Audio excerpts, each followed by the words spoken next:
절대쌍교 고룡 원저 제3장.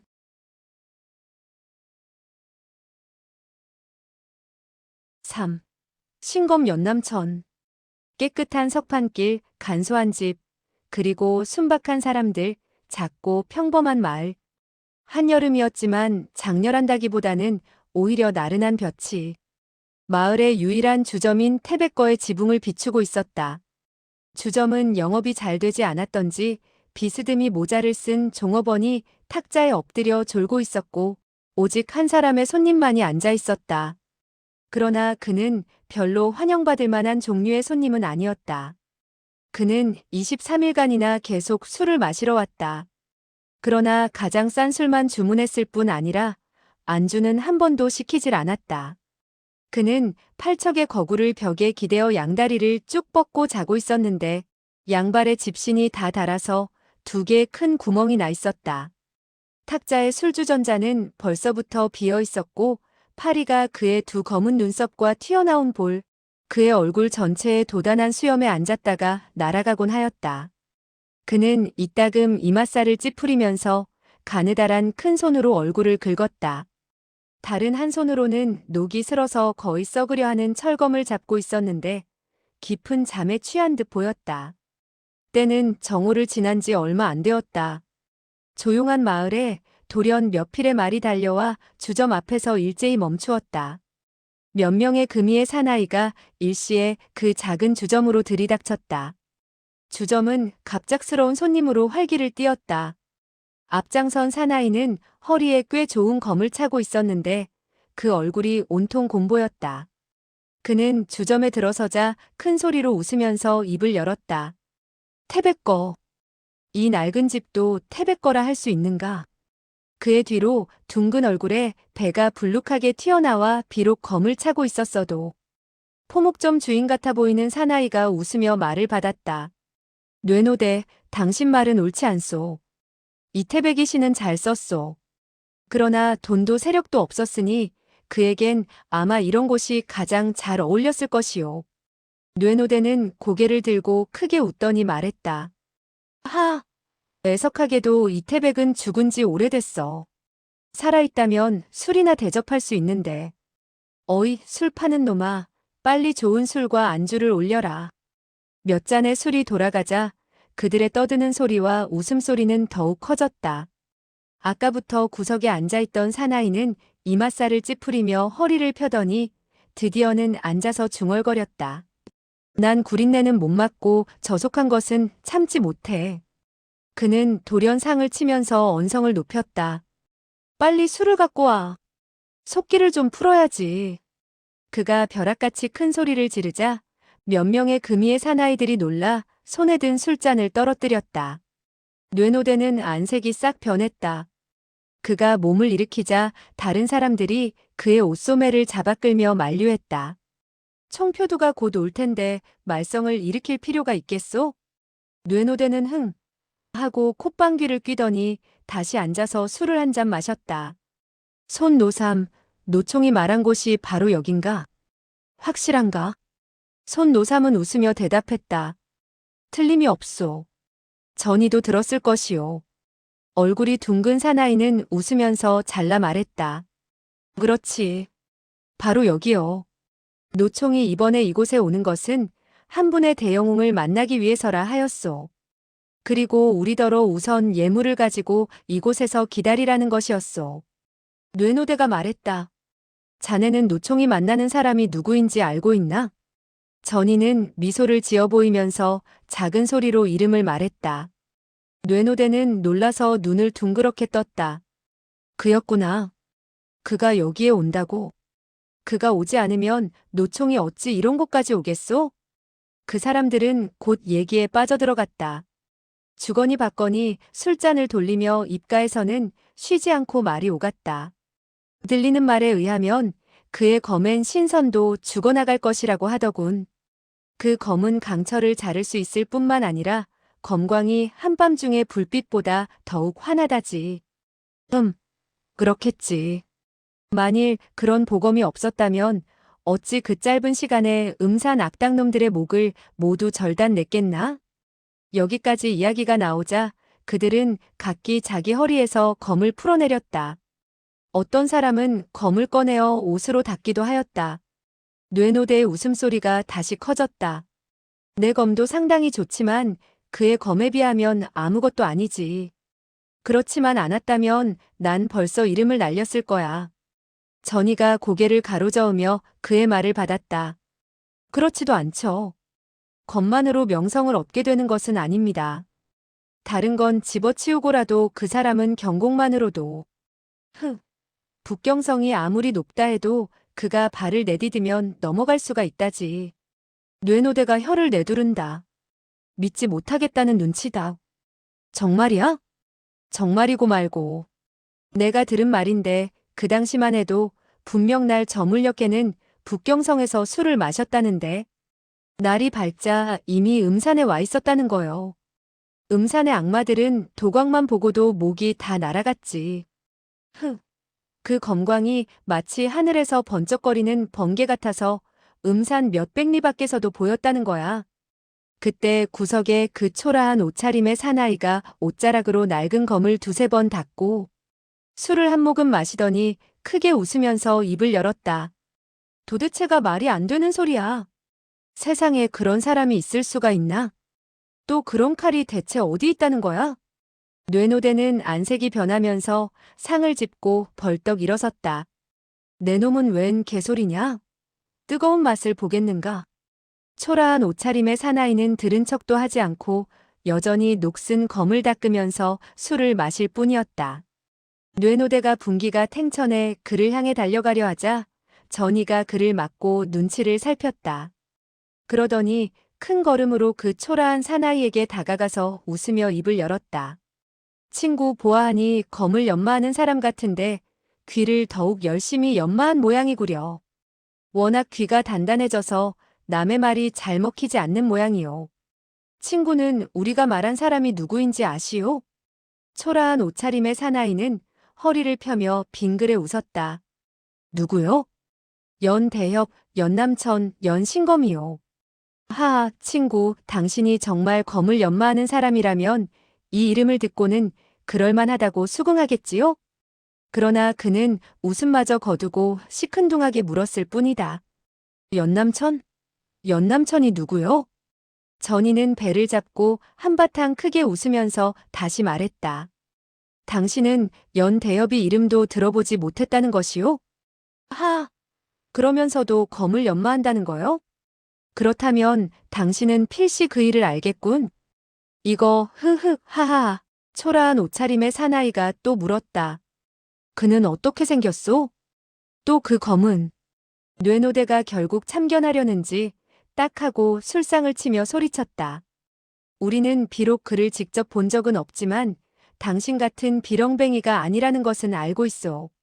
그의 검 또한 당신 것처럼 썩은 나무 토막 같지는 않을 것이요.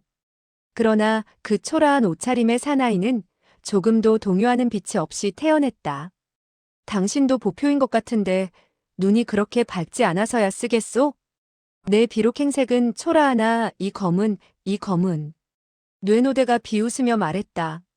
당신의 썩은 검이 무슨 신물이라도 된단 말이오? 그는 자기의 검을 내려다보며 말을 계속했다. 이 검은 바로 강철도 자를 수 있는 명검이요. 이 말이 나오자 사람들은 모두 앙천대소하며 배꼽을 잡고 웃어젖혔다. 뇌노대는 킬킬거리며 말했다.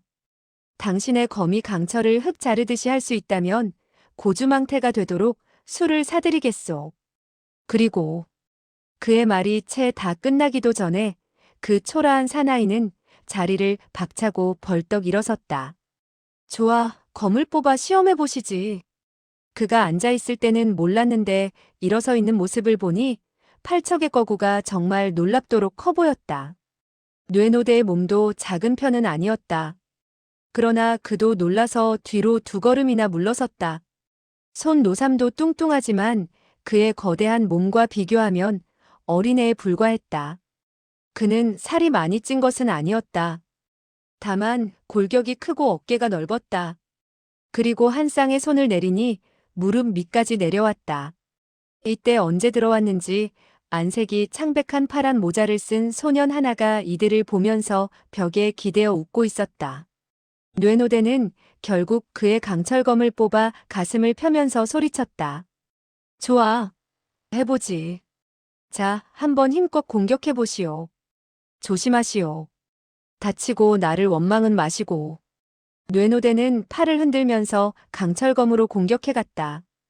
그 초라한 옷차림의 사나이는 왼손으로는 술잔을 들고 오른손으로는 녹슨 검을 들더니 대응했다. 탕하는 소리가 울리자 뇌노대는 다시 뒤로 두 걸음 물러섰다. 그의 수중에 있는 장검은 이미 반쪽밖에 없었다. 그곳에 있던 사람들은 모두 깜짝 놀랐다. 자기의 눈을 믿지 못할 정도였다. 그 사나이는 녹슨 검을 만지면서 크게 웃었다. 어때? 뇌노대는 혀를 내밀고 맥없이 대답했다. 좋은 검이요. 과연 좋은 검이요. 이런 좋은 검이 나의 손에서 썩고 있어. 자조하는 듯한 사나이의 말에 뇌노대의 눈이 돌연 생기를 띄었다. 친구께서 그 검을 팔 용의가 없으신지. 팔고는 싶으나 살 사람이 없어서. 내가 사드리겠소. 어떻소? 초라한 옷차림의 사나이는 아래 위로 뇌노대를 몇 번 훑어보더니 고개를 끄덕였다. 당신의 영웅 기계를 보니 이 보검에 어울릴 것 같소. 다만 당신이 이 보검에다 값을 좀 쳐주셔야겠소. 그건 좋지요. 물론 그래야죠. 그는 동료들과 구석으로 물러가서는 한동안 수군대더니 각기 주머니에서 은전을 꺼냈다. 그 초라한 옷차림의 사나이는 술상에 다시 앉아 술만 퍼마시고 있었다. 얼마 후 뇌노대가 걸어와 말했다. 500냥으로. 얼마요? 그 사나이의 대답이 시원치 않자 뇌노대는 급히 웃으며 다시 흥정했다. 1000냥으로는 되겠는지. 친구, 사실 우리 네 사람이 주머니를 모두 털어도 이것밖엔 없소. 초라한 옷차림의 사나이는 한참 침울한 표정을 짓더니 천천히 입을 열었다.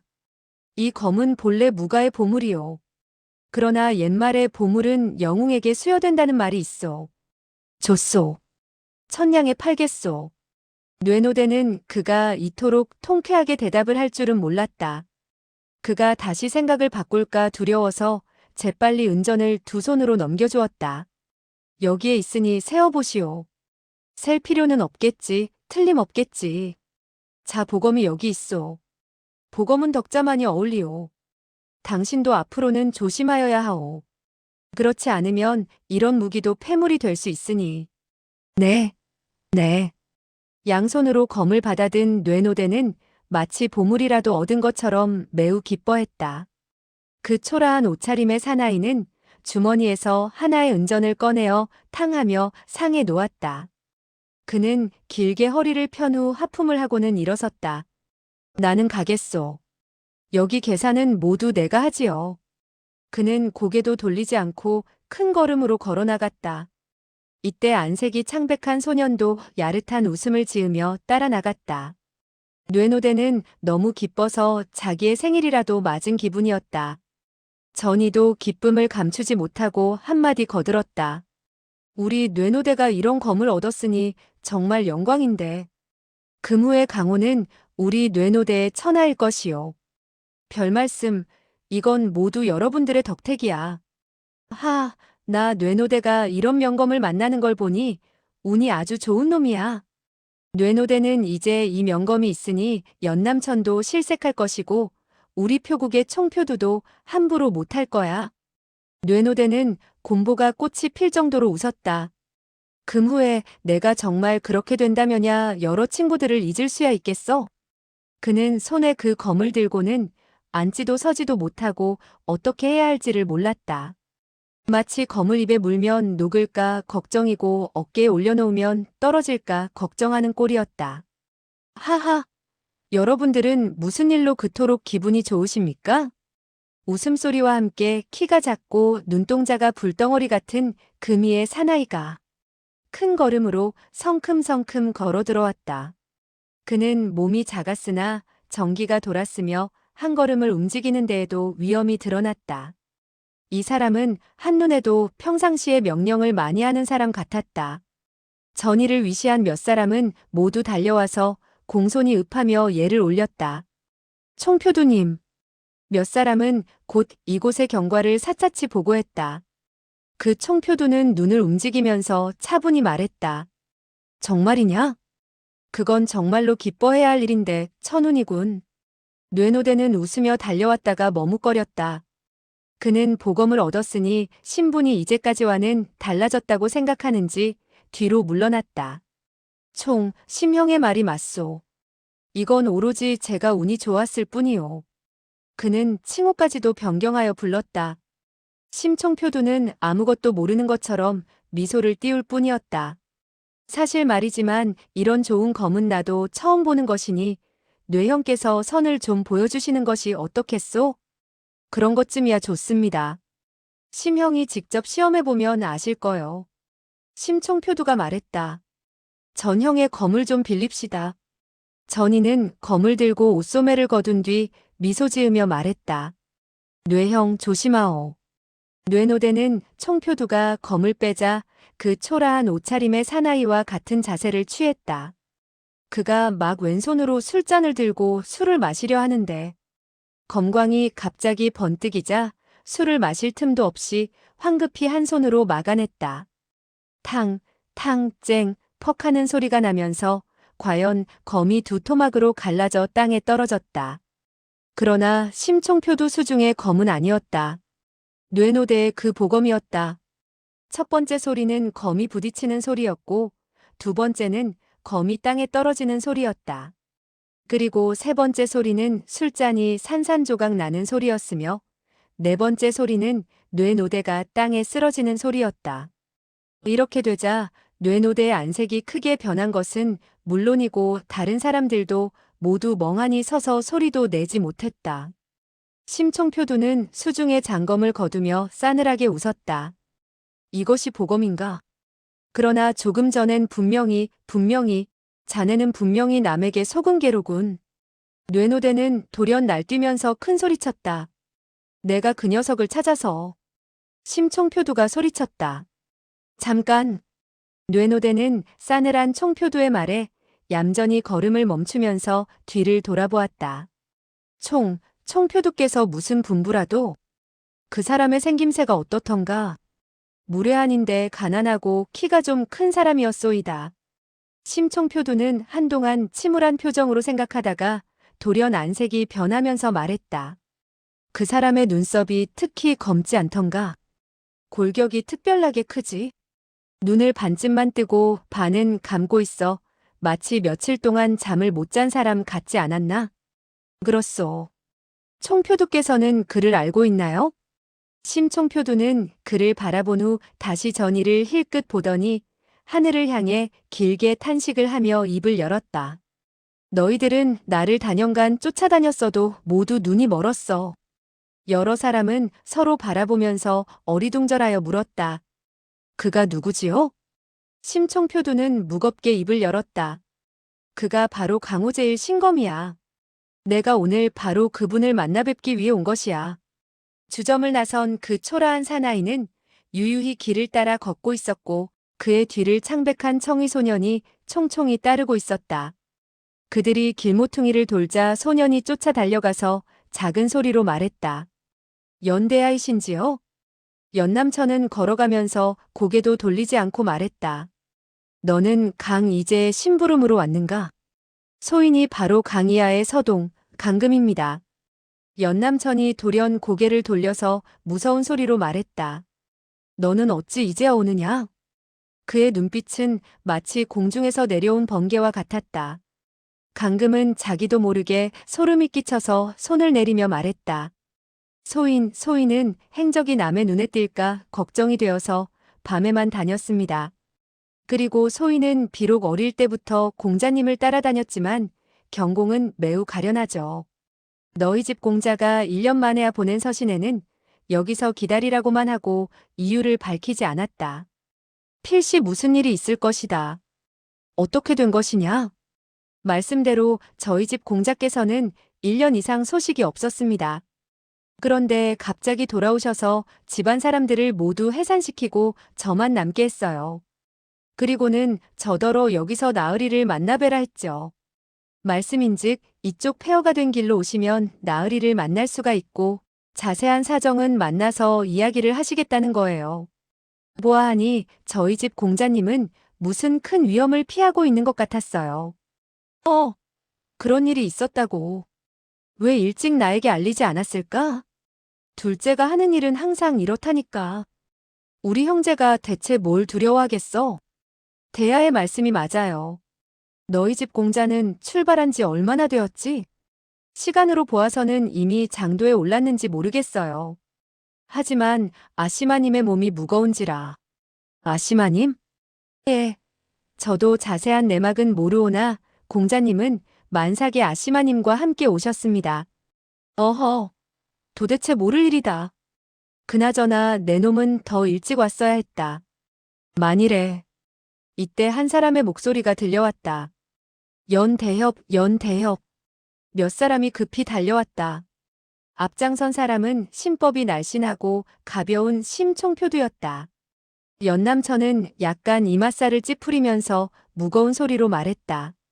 오신 사람은 위원, 진원, 영원 3대 표국의 총표두인 비화만천 낙지무성 심경홍이 아니십니까? 심경홍은 공손히 인사를 한 후 입을 열었다. 감당하기 어려운 말씀입니다. 바로 소인이 그렇습니다. 후배들이 사람을 볼 줄 몰라 연대협을 몰라 뵙고 연남천이 크게 웃으면서 말했다. 혹 보표를 해달라고 날 찾은 것은 아니겠지?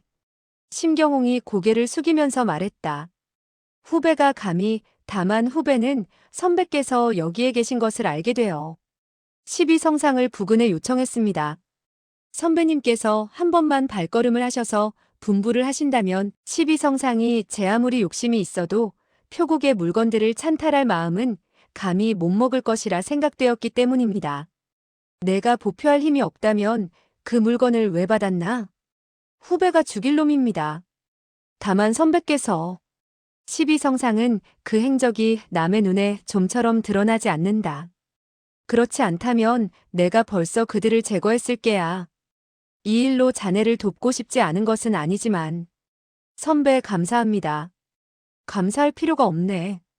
난 자네를 돕고는 싶어. 그러나 따로 급한 일이 있어. 또 그 일은 결코 지연되어서는 안 될 일이야. 그는 말이 끝나기도 전에 몸을 돌렸다. 심경홍이 황급히 말했다. 선배님 잠깐.